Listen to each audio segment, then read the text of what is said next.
Bom dia, Paula. É um Bom dia. prazer estar falando com você. É um prazer ser recebido por você na sua casa.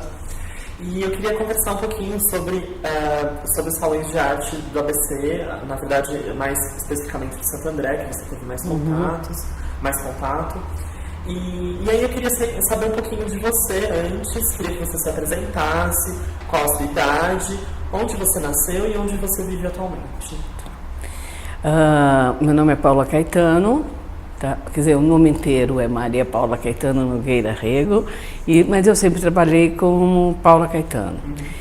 Hoje eu tenho 59 anos, vou pegar a carteira do idoso para entrar nas coisas com o ano que vem. E na verdade eu trabalhei e ainda trabalho com arte desde que eu me lembro, desde que eu comecei a pensar em vestibular, em 75. E eu moro hoje aqui em São Bernardo e em Santos, mas eu nasci no interior de São Paulo, em Catanduva.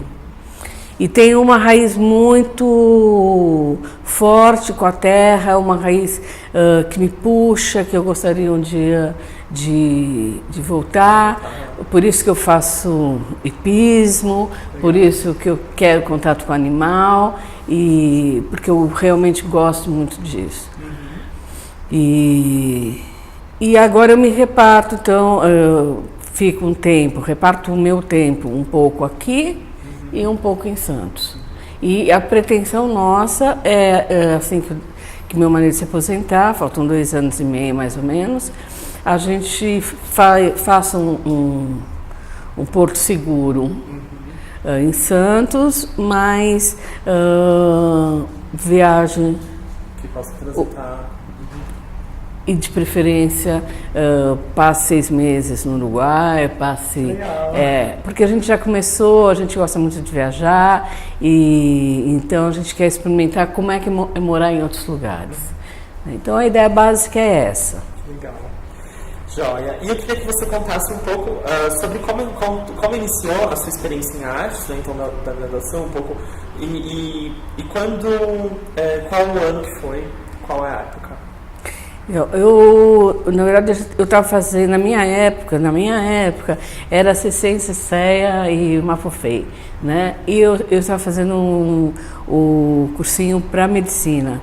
E depois, pronto, conversando com minha mãe, que é de humanas, ela me orientou muito, uma pessoa espetacular, era uma pessoa espetacular. E ela falou: Paula, parou, FAP. Vai para a FAP, fazer artes plásticas, e depois, se você quiser, você cuida de doce, faz outras coisas. E eu fui fazer realmente FAP e fiz desenho industrial, depois artes plásticas. Vim a terminar a faculdade, porque eu parei justamente para viajar, né? Passei um tempo na Holanda, um tempo em Portugal, e aí quando eu voltei faltavam só 8 meses para terminar. E minha mãe já havia mudado para o ABC. E aí eu tive o prazer, eu falo que é prazer, de terminar na FAINC. Eu fiz o último ano lá e um prazer muito grande, porque aí eu conheci Odair Magalhães, eu conheci Percival Tirapelli, Ismael Assunção, Rampazzo, pessoas magníficas. E que viraram não só meus mestres, mas meus grandes amigos. E com eles vieram juntos o Evandro Jardim e Araci Amaral, e foram vindo. E aí para mim foi o maior aprendizado que eu poderia ter. Naqueles 8 meses eu aprendi muito mais e até em relação a comportamento humano, comportamento ético, em relação às artes plásticas e em relação ao outro ser humano. Entendi. Que legal. Foi muito bom. Boa. Então foi assim que você veio parar no ABC? Foi assim que eu vim parar no ABC. Eu estava curioso porque eu não sabia, na verdade, a sua chegada, eu não sabia. Eu sabia que você tinha tinha uma estadia grande, né? Mas até então eu não sabia como que você tinha vindo. Que legal. Foi por intermédio da mãe, então. Da mãe. Que legal. Bom, atualmente eu desenvolvo uma pesquisa de doutoramento que trata sobre os salões de, ABC, os salões de arte contemporânea do ABC Paulista. E eu queria saber um pouco mais sobre a sua colaboração nos salões e quais, em que local, em qual período, né, se você se recorda. Olha, conta um pouquinho também da sua experiência como gestora, né, eu acho que é importante a gente ter essa memória. Então, na verdade, quando eu entrei, eu comecei a conhecer o salão como artista plástica. Então, eu me inscrevi, fui selecionada e participei. Depois teve um outro momento, isso foi na década foi em 79. Depois foi 80. E logo, na época do Heitor Capuzzi, na Jabe Bevilacqua, Miller, que para mim, eu acho que se existe um museu, se existe um salão de arte, se existe uma biblioteca em Santo André, a gente deve ir ao Miller. É um nome que não pode nunca ninguém esquecer. E aí eu tinha chegado da Holanda e com muita experiência lá, quer dizer, muita pela idade e tal, e uma experiência lá com educação infantil. Legal. E aí eles estavam formando o Centro Cultural Infantil.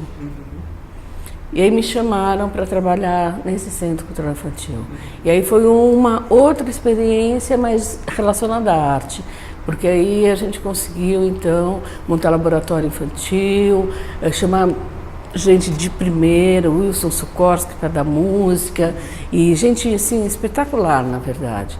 E nós montamos aquele casarão e ficou até a época que os políticos resolvem não deixar mais. E aí depois virou EMEA e está aí como EMEA até hoje, cumprindo essa função, tudo.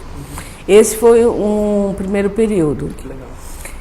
E um outro período foi que quando entrou o Celso Daniel, o salão havia dado uma caída, porque assim, se você viu o primeiro salão, leu sobre o primeiro salão, no primeiro salão vendeu-se muito quadro, lotou, era muita gente.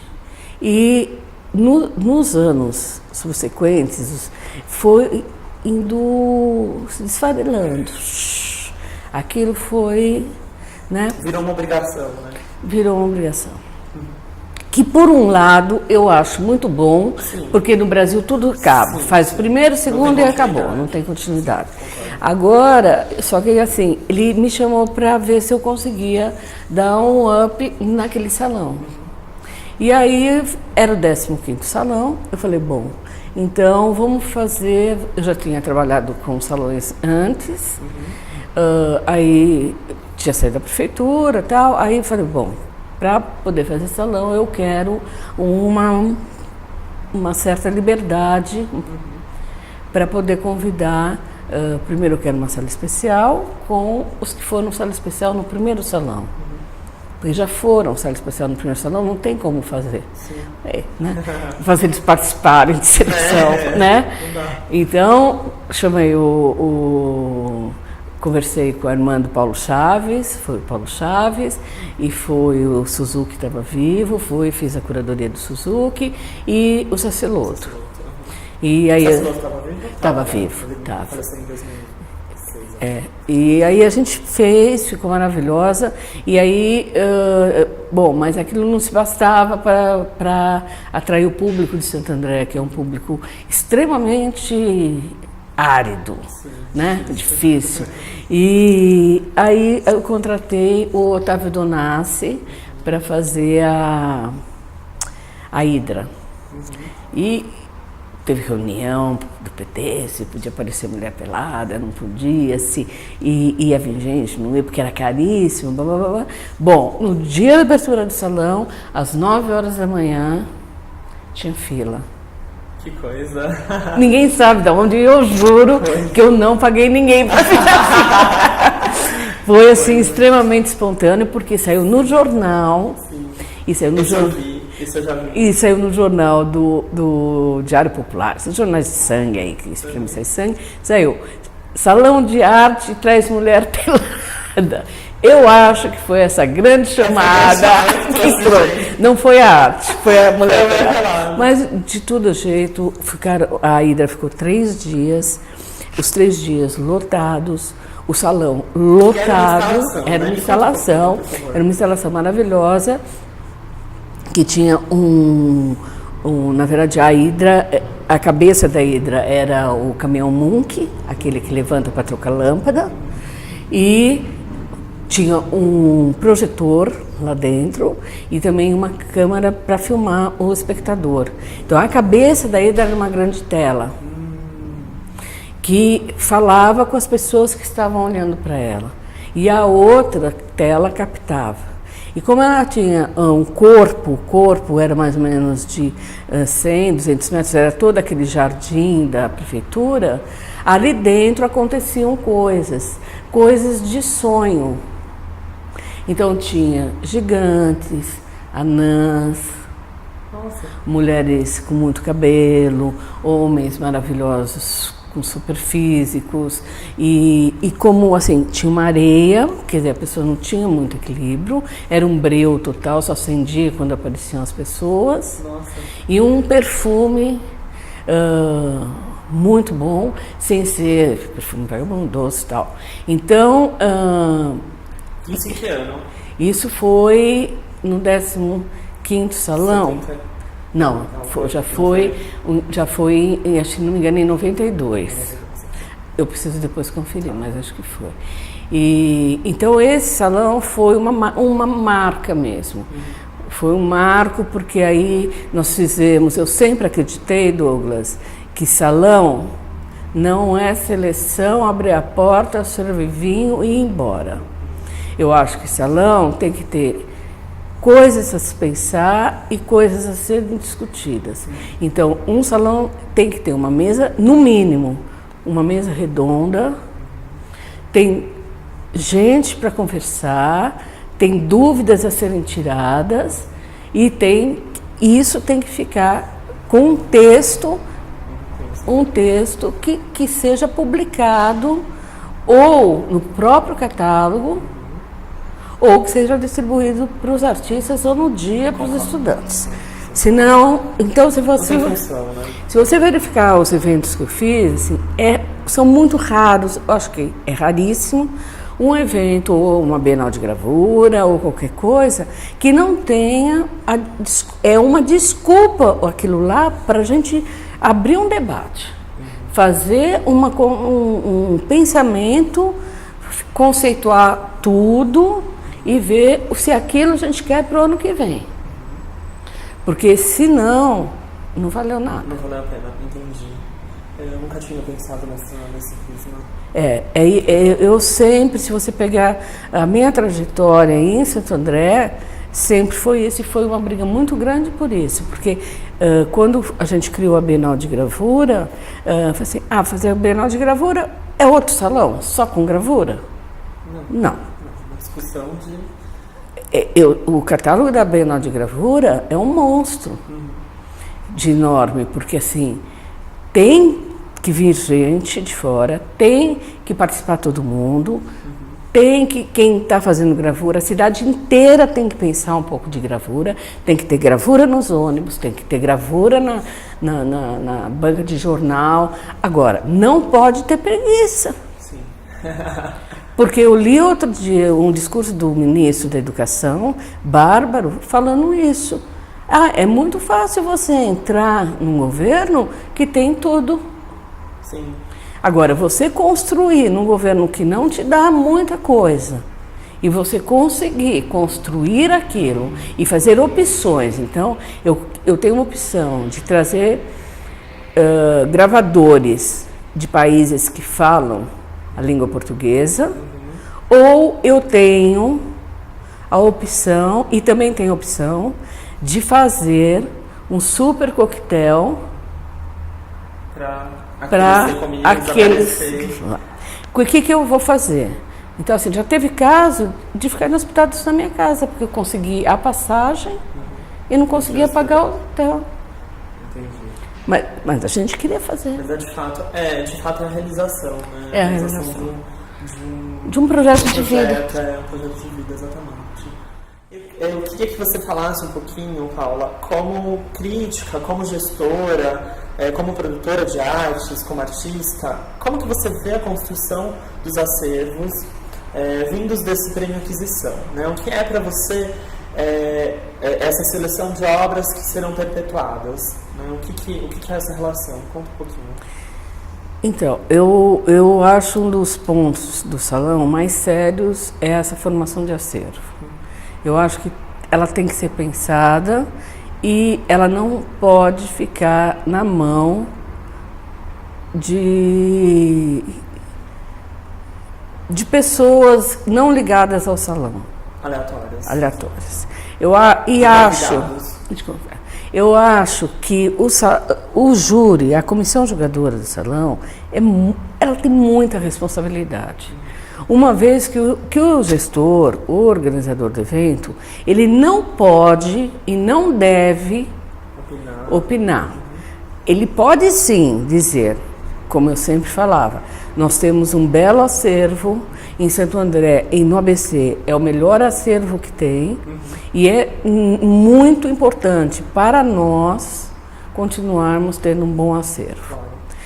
Independente de se comprar, isso foi várias vezes perguntado, independente de se comprar uma obra ou 10, o importante era se comprar uma obra boa. Tá? Agora, por outro lado, garantir que algum júri já não viesse escolhido na cabeça dele, com a obra pré-escolhida, isso a gente não tem como fazer. Outra coisa a gente também não tem como fazer, é definir se aquele artista que foi escolhido vai continuar artista. Sim, é um risco. Ele pode ser maravilhoso agora, e daqui 8 anos morrer, ou parou, mudou, o que temos muito lá. Agora, eu também acho que poderia, eu acho que deveria, igual o MAN faz, era a última proposta antes de eu sair de lá, eu gostaria de ter feito isso, fazer um catálogo real. O MAN fez. Com as obras de quem está aí, continua na luta, blá, blá, blá. Um outro catálogo que não desmerece, de quem entrou, foi premiado, tudo, mas parou. Agora, o que eu realmente aceito todos os convencimentos, tudo que quiserem me convencer ao contrário, eu sou hiper flexível, apesar de dizerem que não, eu sou. Assim, eu acho, tenho medo das escolhas do júri. Eu acho que tem muita seriedade. Paula, quais as dificuldades encontradas durante o seu contato com os salões? Queria que você falasse um pouquinho e incluísse as estruturas de trabalho, materiais físicos, como que era, você tinha acesso a materiais físicos, e procedimentos técnicos como de seleção. Por que eu pergunto como procedimento técnico de seleção?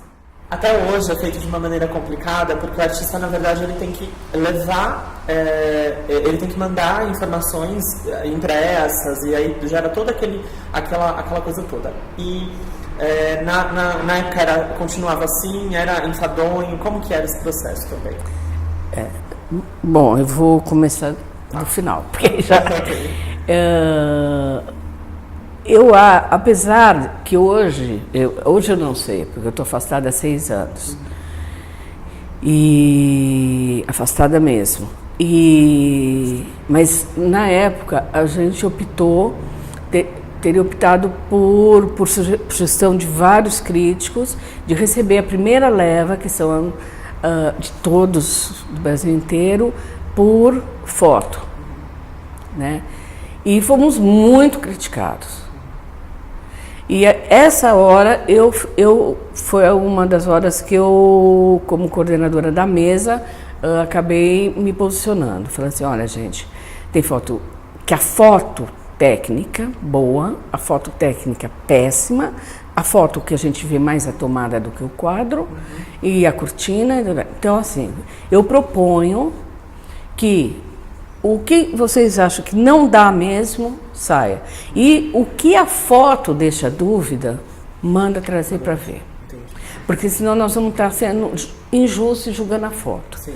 E é uma coisa que eu realmente não admito, essa coisa de injustiça. Então, era muito cansativo mesmo, porque Santo André sempre recebeu muita. E eu tinha uma aluna, uma estagiária, não era aluna, até a gente brincava muito, porque ela ficava assim, o júri ia embora, pegava o carro e ia embora, né? E aí eu falava só assim, gente, aquele salão cheio de obra. Gente, vocês têm duas opções, ou vir amanhã às 7 horas para terminar tudo, ou a gente ficar hoje até às 10 e acabar tudo. Aí, assim, lele, olá, e chicotava, entendeu?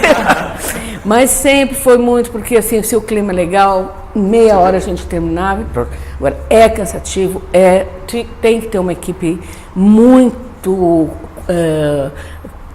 muito coesa, né? Coesa, pessoa que entende. Você tinha equipe na época? Eu formei uma equipe. Você formou uma equipe. Porque assim, a Prefeitura de Santo André não tem equipe. Então, o que eu fiz? Eu pegava estagiários, pegava varredor, a cozinheira,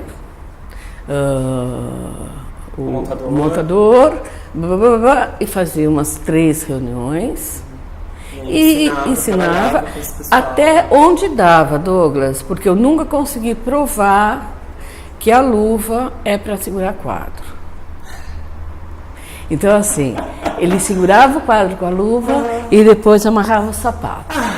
Então, assim, mas mesmo com essas limitações, o que eu acho assim, a hora de descanso, todos, inclusive eu, sentavam no chão e íamos comer pizza. O que vai ter no próximo júri? Vamos fazer cachorro-quente? Vamos. Era para todo mundo cachorro-quente. Eu acho assim, terrível essa coisa também de discriminação, eu acho assim, todo mundo. E aí, assim, era muito difícil, porque como não tinha equipe, era briga o tempo inteiro, e eu sou muito rígida mesmo, então eu queria tudo perfeito, e eles acabavam fazendo. Eu sei que até hoje, teve outro dia uma que era cozinheira, não sei que lá, foi fazer pipoca na Casa do Olhar, ela falou assim, a dona Paula nunca deixou fazer pipoca aqui por causa do acervo. Então, eu fico contente com essas coisas. Agora... de fato, a pessoa entendeu, né? Entendeu. Que, poxa, ali não é um lugar para não é um lugar. Agora, quando a gente mudou para Casa do Olhar, não tinha nada. Não tinha caixa de ferramenta, não tinha papéis ideais, não tinham cadeiras para palestras, nada. Agora, eu acho que a gente tem que provar com o trabalho que se você fizer bem feito, ou se você fizer aquilo que você acredita, vai vir alguma coisa. Sim, vai prosperar, né? Vai prosperar. Eu queria também que você falasse um pouquinho de como você vê os salões municipais do ABC, na verdade de Santo André, que continua até os dias de hoje. E eu queria que você dissesse também um pouquinho da região, se você, porque eu tenho certeza que você compartilhou muita coisa com outros lugares da região, a Biblioteca de São Bernardo, né? Tenho certeza que você que você circulou também com essas pessoas. E eu queria que você comentasse isso. Olha, eu realmente pesquisei todos os acervos, né? E gosto muito do acervo de São Caetano, pelo menos até enquanto havia salão. Depois, a nova fase eu não conheço. Não, na verdade não tem. A nova fase eu não conheço, a antiga fase é muito boa, é muito boa mesmo. São Bernardo, eu acho que é marcado não tanto pelo acervo, né? Porque ele tem um acervo muito diversificado, muito, para mim, confuso. Mas ele tem um diferencial que eu acho muito bacana e que deve ser estudado e analisado, porque é a única cidade que levou a arte nos hotéis, levou a arte para as fábricas e fez Salão Nossa Gente. Então, assim, isso bom ou não, ele foi plantar, tem a Escola da Vô, que foi o Percival, então, assim, ele tem esse diferencial. Entendi. E isso era muito importante, porque ele fazia o circuito, por exemplo, um mês era o circuito em 6 fábricas. Bastante. E rodava, e põe no caminhão, tira do caminhão. Então, assim, eu acho a Pinacoteca, fui lá outro dia, inclusive, acho a Pinacoteca um espaço maravilhoso. Acho que precisa de uma equipe. Subaproveitado. Eu acho que precisa de uma equipe técnica, uma equipe de verdade, né? O João, acho que ele deve continuar sendo uma estátua homenageada, e porque ele sem ele durante a vida inteira. Agora, ele não consegue fazer mais tudo sozinho. Sim. Ele precisa de uma equipe técnica. E uma coisa que eu tenho percebido nesses últimos anos aqui, incluo Santo André, é uma falta de interesse, e incluo São Paulo, não São Paulo Prefeitura, São Paulo Estado, uma falta de interesse muito grande com a cultura. E maior ainda com as artes plásticas, porque artes plásticas não aparece na televisão, não dá ibope, artista não dança, não tira roupa. Então, assim, estão falando que inclusive essa última SP feira aqui foi um fracasso de vendas. SP Arte. Meu último trabalho. O trabalho foi como coordenadora pedagógica do educativo, só, trabalho do educativo no Tomiotaki. Legal. E a gente percebeu isso, por exemplo, é um projeto maravilhoso sobre arte contemporânea.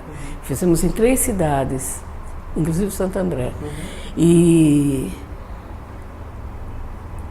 é uma coisa muito difícil, porque foi com os professores. E os professores, eles têm uma carga tão grande de obrigatoriedades, de nada, uma obrigação de nada. Né?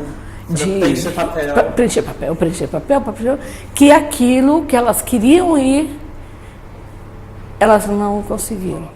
Conta um pouquinho sobre o salão, como que você vê o Salão de Arte hoje, o Salão de Arte de Santo André? Olha, o último Salão de Arte de Santo André que eu fui, porque assim, você há de convir, né? Aqui onde eu moro, eu tô com a Anchieta aqui, sim. É mais perto para São Paulo. Mas eu fui ainda, acho que faz uns 3 anos que eu fui no último. E até porque também parei, pedi demissão da faculdade, saí da faculdade que eu lecionava, então eu perdi um pouco dos vínculos, né?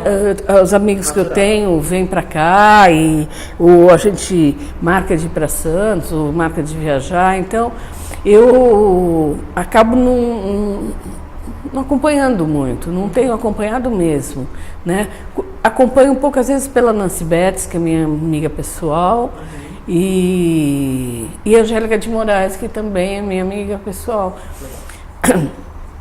Mas então, assim, às vezes as pessoas comentam, mas quando eu saí, eu não gosto de ouvir comentários.